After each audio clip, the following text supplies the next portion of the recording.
গল্পে উপদেশ একটি শিক্ষণীয় গল্প, মন দিয়ে শুনবেন। একটা তুলসী পাতার ওজন কতখানি? একদিন নারদমুনি পরীক্ষা করার জন্য কৌশলে সত্যভামা দেবীর কাছ থেকে পূজার দানস্বরূপ শ্রীকৃষ্ণকে চেয়ে নিলেন। সত্যভামা দেবী এরপর কোনো উপায় না পেয়ে পতি হারানোর কষ্টে কান্না করতে লাগলেন। তার পতিব্রতে প্রসন্ন হয়ে নারদমুনি কৃষ্ণকে ফিরিয়ে দিতে শেষমেশ রাজি হলেন, কিন্তু শর্ত ছিল কৃষ্ণের সমপরিমাণ ওজনের ঐশ্বর্য তাকে দান করতে হবে। কোনো উপায় না পেয়ে সত্যভামা দেবী ধীরে ধীরে তার সমস্ত অলঙ্কার আনতে শুরু করলেন। এক পাল্লায় কৃষ্ণকে বসিয়ে অপর পাল্লায় স্বর্ণালঙ্কার রাখতে শুরু করলেন, কিন্তু আশ্চর্যের বিষয় হচ্ছে কোনোভাবেই অপর পাল্লা কৃষ্ণের সমান করা যাচ্ছিল না।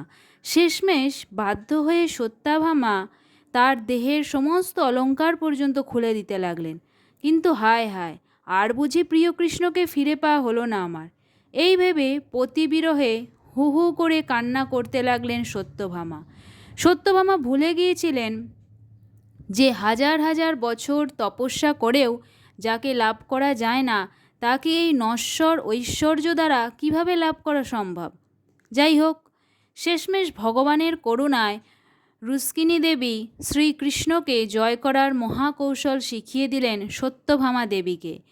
রুক্মিণী দেবীর কথা মতো শুদ্ধ প্রেম ভক্তি সহকারে যেইমাত্র একটি তুলসীপত্র রাখলেন, সেই পাল্লার উপর আর সাথে সাথে শ্রীকৃষ্ণের পাল্লা উপরে উঠে গেল এবং অপর পাল্লা নিচে নেমে গেল।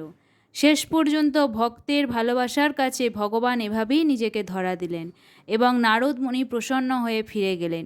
জয় জয় শ্রীকৃষ্ণ।